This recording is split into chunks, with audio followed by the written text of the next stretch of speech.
নমস্কার। আশা করি সবাই ভালো আছেন। আমিও ভালো আছি। আমি এই মুহূর্তে একটু অলস রয়েছি। তাই সামান্য সময়ের জন্য একটু লাইভ করতে সচেষ্ট হয়েছি। আমি এই আজকের এই ছোট্ট লাইভটাকে একটি সচেতনতামূলক পোস্ট হিসেবে উল্লেখ করেছি। আর স্ক্রিনের উপরে লিখেছি, গোলাপ অন্যকে দিলেও সুগন্ধ কিন্তু আপনার হাতেও লেগে থাকে।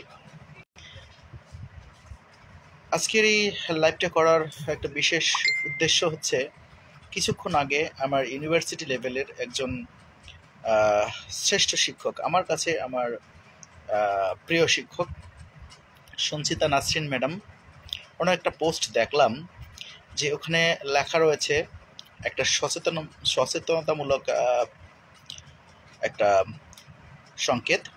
একটা কিছু কথা লেখা ছিল, সেখানে বলা ছিল যে একটা বারবিকিউ পার্টিতে কয়েকজন বন্ধু একত্রে বসে খাচ্ছিল। এমন সময় একটা বান্ধবী, তিনি তার পা পিছলে একটু সামনের দিকে পড়ে যান। সে সময়ে তার বন্ধুরা তাকে একটু সামলে বসতে বলেছিল বা থাকতে বলেছিল, অথবা কোনো সমস্যা আছে কিনা সেজন্য তাকে ডাক্তারের শরণাপন্ন হওয়ার নির্দেশ দিয়েছিল। কিন্তু সেই সময়ে তিনি বলেছিলেন যে সমস্যা নেই, ওনার কোনো কিছু হয়নি, উনি ঠিক আছেন। তো পরবর্তীতে ওই অনুষ্ঠানটা শেষ করে যখন বাড়িতে চলে গেছেন, তখন ওই মহিলার স্বামী তার বন্ধুদেরকে ফোন করে জানালো যে এই 6টার সময় তার স্ত্রী ডাক্তারের কাছে নিয়ে যাওয়ার পথে মারা গেছে। তো আসলে সেটা ছিল একটা দুঃখজনক একটা কথা। সেই কাহিনীতে আমার ম্যাডাম উনি সচেতনতামূলক একটা মানুষের মধ্যে একটা পোস্ট দিয়েছেন, যে যাতে করে আমাদের মধ্যে একটা ভুল ভ্রান্তি এটা না থেকে একটা সচেতনতা জন্ম নিতে পারে।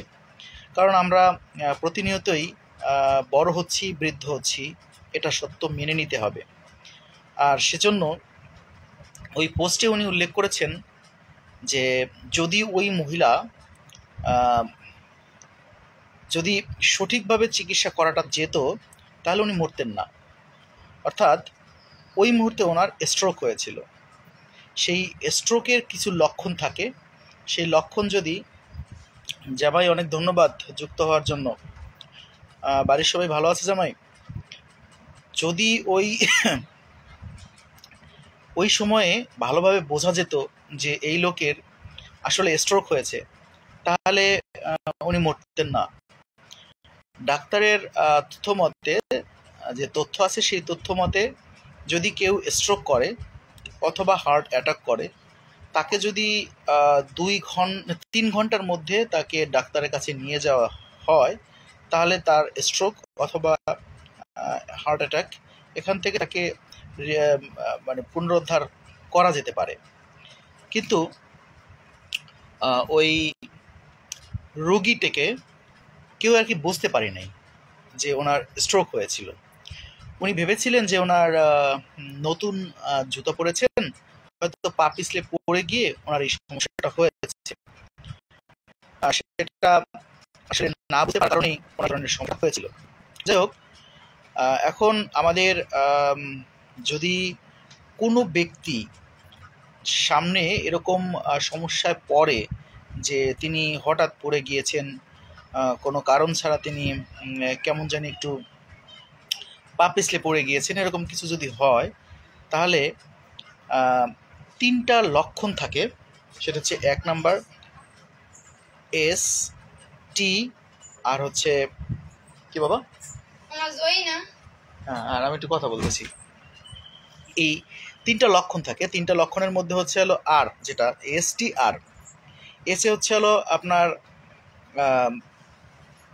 তাকে আপনার ওখানে যে তথ্যটা ছিল সেই তথ্যে যে তাকে সরল একটা স্পিকিং করতে হবে, সরল একটা কথা বলতে হবে যে আজ কি বার, অথবা দিনটা খুব ভালো ছিল। যদি এসব কথা বলার সময় তার মুখ বেঁকে যায়, তাহলে বুঝতে হবে তার স্ট্রোক হয়েছে।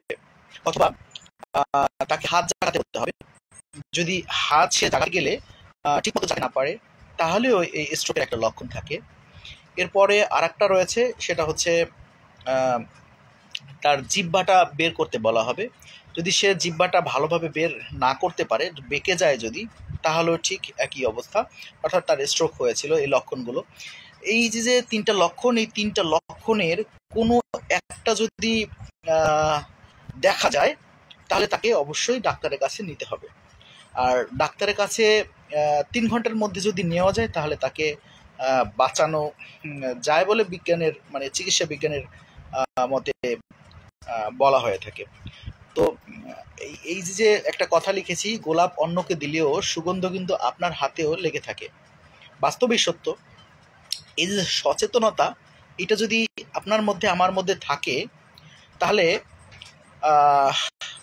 তাহলে দেখা যান আপনি সচেতনতা বৃদ্ধি করেছেন, আপনি নিজেও সচেতন হয়েছেন। এটাই হচ্ছে গোলাপ দিলেন আর সুগন্ধ আপনার হাতেও থাকলো। আর এই সচেতনতা যদি আমরা পরস্পরের মধ্যে দিয়ে দিতে পারি, তাহলে মানুষের অকাল মৃত্যু অথবা অর্থের যে সমস্যা, এটা থেকেও বাঁচানো যেতে পারে। ওভারঅল প্রত্যেকটা মানুষ প্রত্যেকের কাছেই খুব আপনজন। সকল আপনজন থাকুক নিরাপদ, সকল আপনজন থাকুক সুস্বাস্থ্যের আর সুন্দরভাবে। যাই হোক মুক্তিশ বন্ধু, অন গোয়িং, ওকে ফাইন বন্ধু, তুমি আসো ভালোভাবে। আর আমি চলে এসেছি অনেক আগেই। আর আমি আজকের যে কথাটা বললাম, যে সচেতনতামূলক যে কথাটা বললাম, আসুন আমাদের সামনে যদি এভাবে কেউ বলে যায়, তাহলে তাকে সামান্য লক্ষণ লক্ষণ তাকে ডাক্তারের কাছে নিয়ে যাই, তাকে বাঁচাই, আর নিজেরাও এভাবে সচেতন থাকি। ওই পোস্টার একটা কথা ছিল, সেটা হচ্ছে আমরা প্রতিনিয়ত আমরা পুরো, অর্থাৎ আমাদের এই বয়সের বৃদ্ধির সাথে সাথে সচেতনতাকেও বাড়াতে হবে। যাই হোক, সবাইকে অনেক ধন্যবাদ আমার এই ছোট্ট লাইভটায় যুক্ত হওয়ার জন্য। সবাই ভালো থাকবেন, সুস্থ থাকবেন সেই কামনায়। আর দেখুন, সুন্দর একটা কথা, সেই কথা ছড়িয়ে পড়ে সবার আছি, গোলাপ অন্যকে দিলেও সুগন্ধ কিন্তু আপনার হাতেও লেগে থাকে। Think positive, be positive. ধন্যবাদ। Be the king of your own kingdom. সবাই ভালো থাকবেন।